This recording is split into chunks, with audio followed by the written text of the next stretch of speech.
control desde la cima. Durante este periodo, Cárdenas también reorganiza el partido oficial y cambia su nombre por el de Partido de la Revolución Mexicana. Lo que había sido un cónclave de generales se transforma en un partido para las masas.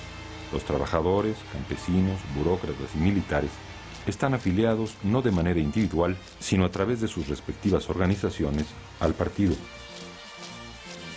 Con el PRM, 30 años después del comienzo de la revolución, un nuevo padre político impone el poder como una ordenada y bien cimentada estructura. Las raíces de este nuevo Estado estaban, hasta cierto punto, en el pasado colonial y aún prehispánico de México. Desde tiempos de Cárdenas, a través de las organizaciones gremiales y campesinas, el gobierno regirá la vida política del país. Durante el gobierno de Cárdenas, Tomás Garrido Canaval, el fanático antirreligioso gobernador de Tabasco, y su grupo de camisas rojas han sido descartados. Con esta medida, la persecución religiosa no desaparece, pero disminuye ostensiblemente. Por desgracia, se organizan bandas de católicos que combaten ferozmente a los maestros rurales, como el patético caso de los profesores desorejados. Al mismo tiempo, sectores de la derecha publican panfletos acusando al gobierno de comunista. Hacia el final del sexenio, en septiembre de 1939, Manuel Gómez Morín funda el Partido Acción Nacional en oposición al cardenismo. Su proyecto original retoma las raíces democráticas y maderistas de la revolución y propone una organización social y económica libre del corporativismo estatal. Paralelamente, la oposición más seria está en los sectores anticardenistas del ejército. La rebelión de Saturnino Cedillo, posiblemente relacionada con intereses extranjeros sobre el petróleo, es el caso más notorio. Cedillo fue el último cacique militar que intentó levantarse contra el gobierno. Cárdenas había viajado personalmente a San Luis Potosí para tratar de disuadirlo, y su muerte, ocurrida en circunstancias poco claras, no parece achacable al presidente.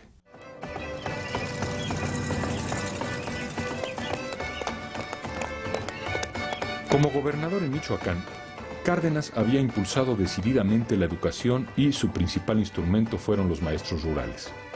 Como presidente, también cuenta con su apoyo. Nosotros vemos que el maestro se convierte en un protagonista social de enorme importancia en la vida mexicana.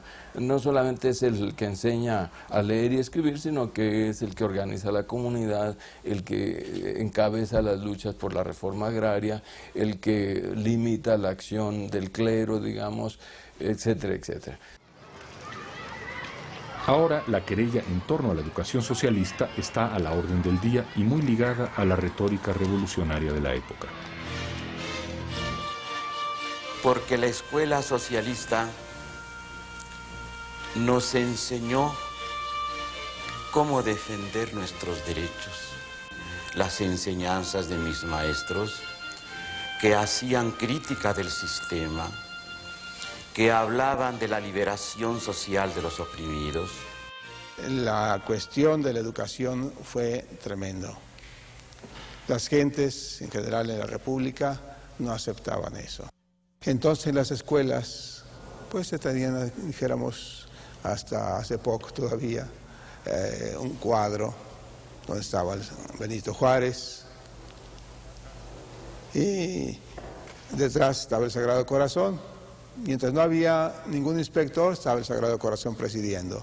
Ahí viene el inspector, decían por ahí abajo, volteaban el cuadrito y era don Benito Juárez.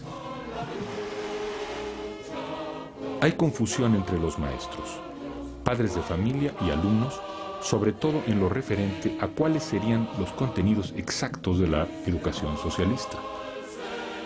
Hay discusiones públicas, agitación universitaria. Vicente Lombardo Toledano funda la Universidad Obrera, los estudiantes salen a la calle vestidos de obreros, el aniversario de la Revolución Rusa se eleva a fiesta nacional en el calendario de la Secretaría de Educación. Cárdenas no puede detener la palabrería ni los impulsos por la educación socialista, pero en el fondo la ve como un objetivo menor. Ni el anticlericalismo ni el ferviente entusiasmo socialista eran parte de la imagen que Cárdenas había construido de sí mismo. Las fotografías de la prensa en aquella época lo presentan como quiere aparecer y casi tal como es. Ni el juego ni la vida nocturna seducen a nuestro actual presidente. No va a fiestas, no le gusta el protocolo, jamás la aurora lo encontró dormido. Es incansable, vital, andarín y no tiene guardaespaldas. Ha cerrado casinos, ha prohibido el high alay, pero le gustan los deportes campiranos. Nunca, ni cuando tomó posesión, ha vestido de etiqueta. Siempre usa traje y es extremadamente cortés. Los rumores de sus amoríos no lo perjudican. La única crítica personal que se le hace, esta sí, bien fundada, es que protege a sus hermanos menores y a su familia, otorgándoles algunas concesiones. Pero ante todo, su imagen es la de un hombre que ayuda a la gente, tranquilo y gentil. Cárdenas no ha olvidado su experiencia en la Huasteca veracruzana con su amigo Múgica cuando se enfrentaron juntos a la prepotencia de las compañías petroleras. Desde el comienzo de su gestión, Cárdenas da indicios de endurecimiento frente a los petroleros. La tensión irá en aumento. En 1936 se publica la Ley de Expropiación para beneficio del pueblo, pero el embajador norteamericano Josephus Daniels recibe seguridad por parte del presidente de que no se aplicará en los casos de petróleo y las minas. A mediados de año, los 18,000 obreros del Sindicato de Trabajadores Petroleros de la República Mexicana emplazan con éxito a las compañías a la firma del primer contrato colectivo de trabajo. A principios de 1937, Múgica, el secretario de Comunicaciones, elabora un proyecto donde se vuelve a estipular lo que él mismo había impulsado 20 años antes en la Convención de Querétaro. Los yacimientos petroleros pertenecen a la nación. A mediados de 1937 surge de nuevo un conflicto laboral entre los trabajadores petroleros y las compañías extranjeras. El presidente y los secretarios Múgica y Eduardo Suárez, este de Hacienda, niegan que el gobierno tenga el propósito de nacionalizar. La Junta de Conciliación y Arbitraje designa un comité de peritos. En diciembre emite su fallo y las compañías petroleras solicitan amparo. El 1 de marzo de 1938, la Corte falla contra las compañías. La fecha límite para cubrir 26 millones de pesos a los trabajadores es el 7 de marzo. En los centros financieros y en las mismas empresas, se cree que el gobierno podría llegar al extremo de enviar al ejército a ocupar las refinerías. They will not dare to expropriate us.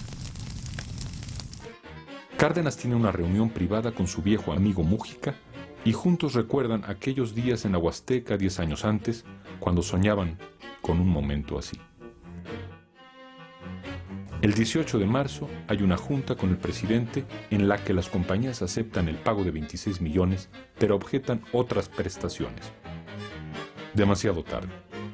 Cárdenas le encarga a Múgica la redacción de un manifiesto dirigido a la nación.